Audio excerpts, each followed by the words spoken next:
తాకట్లో ఉన్న మీ బంగారాన్ని విడిపించి ఆ రోజు ఆన్లైన్ రేటుకి కొంటాం. Sharma gold company. నమస్తే, welcome to Suman TV.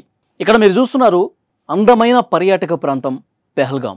April 22వ తారీఖు ముష్కరులు చేసినటువంటి దాడి తర్వాత, ఆ మారణకాండ తర్వాత పరిస్థితులు ఒక్కసారిగా తల్లకిందులైపోయినాయి.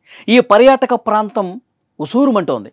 ఈ పర్యాటక ప్రదేశం ప్రస్తుతం బోరున విలపిస్తోంది.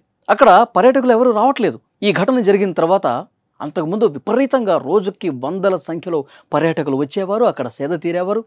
అక్కడ అన్ని రకాలుగా పర్యాటకులుగా ఏదైతే ఎంజాయ్ చేయాలో అది చేసేవాళ్ళు. అక్కడ ఉన్నటువంటి స్థానికులు చేతుల్లో డబ్బులు గలగలమనేవి.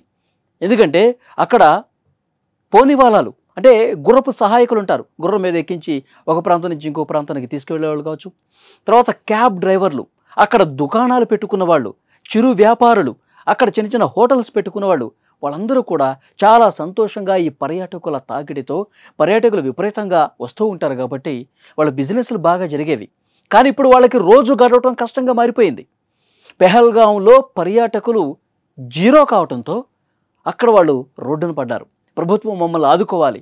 ఎప్పుడైతే పెహల్గాం దాడి జరిగిందో అప్పటి నుంచి ఒక నెల రోజులుగా పూర్తిగా మా బిజినెస్లన్నీ ఆగిపోయినాయి, మా రోజువారీ కూలీలు కూడా ఆగిపోయినాయి, పూట గడవటం కష్టంగా మారిందని చెప్తున్నారు. దీనికి కారణం ఏంటి?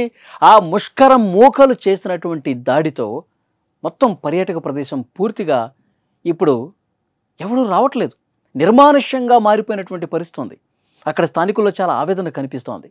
ఏప్రిల్ 22వ తారీఖున ముష్కరం మూకలు ఒక 6 మంది వచ్చి 26 మంది అమాయకుల్ని కాల్చి చంపేశారు. మతం పేరు అడిగి మరి వాళ్ళు ప్రైవేట్ పార్ట్స్ కూడా చూసి దారుణంగా కాల్చి చంపేశారంటే యావత్ ప్రపంచం ఒక్కసారిగా దిగ్భ్రాంతికి గురైంది. ఒక్కసారిగా అందరూ షాక్ అయిపోయారు. ఇంత దారుణమైనటువంటి మారణకాండ, వాళ్ళు ఉగ్రవాదులు సృష్టించినటువంటి హింసకి అంతా షాక్ అయిపోయారు. ఆ తర్వాత పరిణామాలు చూసుకుంటే ఆపరేషన్ సింధూరి చేపట్టడం, ఉగ్ర స్థావరాలను పూర్తిగా మనం నేలమట్టం చేయటం, పాకిస్తాన్ అటువైపు నుంచి దాడి చేయటం, ఆపరేషన్ సింధూరు మనం కొనసాగించడం, తర్వాత కాళ్ల బేరానికి వచ్చి ఉగ్రవాదుల మీద మేము కూడా పోరాటం చేస్తాం, ఆ ఉగ్రవాదులు మీద మేము కూడా వాళ్ళకి వ్యతిరేకంతోనే మా దేశం కూడా ఉంది అని చెప్పి వాళ్ళు చర్చలకు రావడంతో కాల్పుల విరమణ అనేది జరిగింది. ఇప్పుడిప్పుడే కొంత పరిస్థితులు సద్దుమణుగుతున్నాయి. కానీ ఆపరేషన్ సింధూర్ అనేది కొనసాగుతుంది. ఇంకా ఆ 26 మందిని అమాయకుల్ని ప్రాణాలు తీసినటువంటి ఆ ఉగ్రవాదుల్ని మట్టుబెట్టే కార్యక్రమం ఇంకా జరుగుతూనే ఉంది. ఇంకా దొరకలేదు.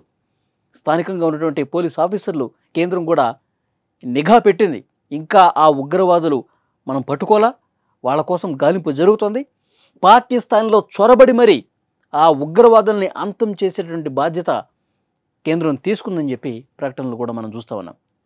ప్రస్తుతం ఇక్కడ చూస్తుంటే పరిస్థితి పెహల్గాం లాంటి ఒక అద్భుతమైనటువంటి ఈ ప్రాంతం చూడండి ఒకసారి.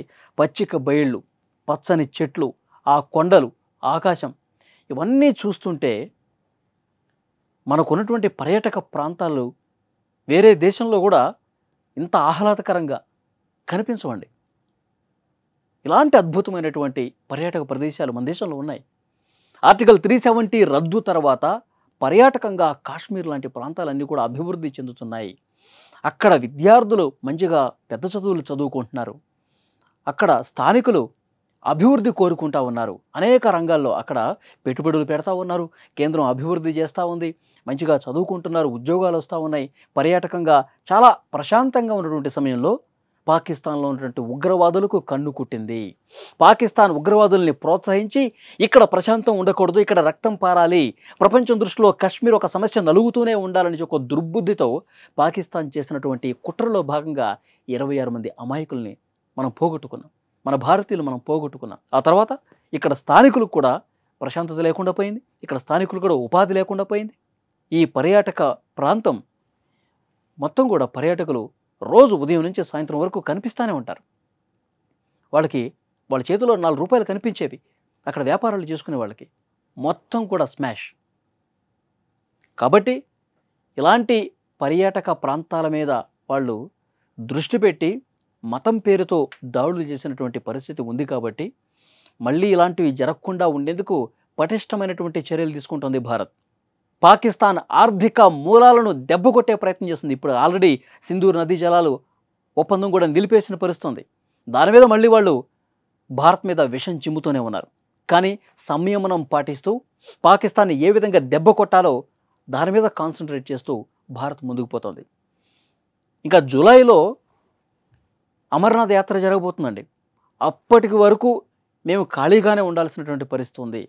అప్పటి వరకు మా జీవనోపాధి ఏంటి అని చెప్పి ఇక్కడ ఉన్నటువంటి స్థానికులు, పర్యాటకుల మీదే ఆధారపడేటువంటి స్థానికులు ఆందోళనలో ఉన్నారు. ప్రభుత్వం వీళ్ళ మీద కొద్దిగా దృష్టి కేంద్రీకరించి వీళ్ళు ఈ 1-2 నెలలు మళ్ళీ పరిస్థితులు చక్కబడే వరకు, మళ్ళీ పరిస్థితులు సాధారణ స్థితికి వచ్చే వరకు వీళ్ళకి ఏదో రకంగా ఉపాధి కల్పించాల్సినటువంటి అవసరం అయితే కనిపిస్తోంది. ప్రస్తుతం మన భద్రతా బలగాలు అక్కడ కాపు కాస్తున్నాయి, గస్తీ కాస్తున్నాయి. చాలా తీవ్రమైనటువంటి మన భద్రతా బలగాలు అక్కడ ప్రతి క్షణం కూడా అప్రమత్తంగా ఉన్నాయి. వందలాది బలగాలు పహారా కాస్తున్నటువంటి పరిస్థితి ఉంది. కాబట్టి పర్యాటకులకి ఎలాంటి అనుమానం అవసరం లేదండి. పెహల్గాం లాంటి ప్రదేశంలో భీకర దాడి జరిగింది అని చెప్పి చాలామంది భయంతో అక్కడికి వెళ్ళటానికి నిరాకరిస్తున్నారు. కానీ మన భద్రతా బలగాలు ప్రామిస్ చేస్తూ ఉన్నాయి, మీరు ధైర్యంగా రండి, ఇలాంటి పర్యాటక ప్రదేశాల్లో పర్యటించండి. కాశ్మీర్లో గతంలో ఎలాంటి ప్రశాంతమైనటువంటి పరిస్థితులు ఉన్నాయో అది మళ్ళీ ఉంది అని చెప్పి మనం ప్రపంచానికి చాటి చెప్పాలి. విదేశీ పర్యాటకులు కూడా చాలామంది వస్తారు. ఇక్కడికి రావడానికి ఈ ఘటన తర్వాత కొంతమంది భయపడుతూ ఉన్నారు. వాళ్ళలో ధైర్యం నింపటం కోసం మన భద్రతా బలగాలు ఏమీ కూడా నిర్లక్ష్యంగా లేవు. ఈ ఘటన తర్వాత మరింత అప్రమత్తంగా పర్యాటకుల ప్రాణాలకు తమ ప్రాణాలు అడ్డువేసి ఈ పర్యాటక ప్రాంతం దగ్గర కాపు కాస్తున్నటువంటి పరిస్థితి. కాబట్టి అందరం కూడా వడివడిగా మళ్ళీ సాధారణ పరిస్థితులు కల్పించడం కోసం మన భారతీయులందరూ మళ్ళీ పెహల్గాం లాంటి పర్యాటక ప్రదేశంలో పర్యటించాలి. ఏదైతే ప్రశాంతత ఉండకూడదు అనుకున్నటువంటి పాకిస్తాన్కు తగిన రీతిలో బుద్ధి చెప్పడానికి కోసమైనా మళ్ళీ మనం పెహల్గాంలో మన పర్యాటక ప్రదేశాన్ని మనం అభివృద్ధి చేసుకోవాలి. మన పర్యాటక ప్రదేశం వైపు మళ్ళీ మనం అక్కడ పర్యటిస్తూ అక్కడి అందాలను ఆస్వాదిస్తూ గట్టిగా పాకిస్తాన్కు బుద్ధి చెప్పాల్సినటువంటి అవసరం ఉంది. ఫ్రెండ్స్, ఈ వీడియో మీద తప్పకుండా మీ అభిప్రాయాన్ని కామెంట్ రూపంలో తెలియజేయండి. Thank you.